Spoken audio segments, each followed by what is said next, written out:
ក៏បានថាអូនហើយថែមទាំងស្មាត់សិនចា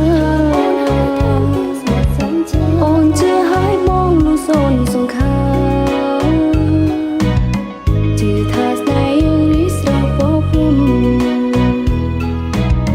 ថ្ងៃនេះមិនមកស្រពោនភាំងត្រាថ្ងៃនេះនៅណាអើសង្ឃឹម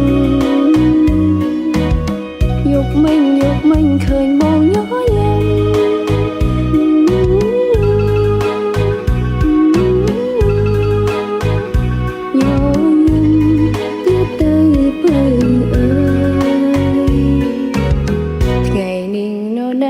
ញឹមดังโอ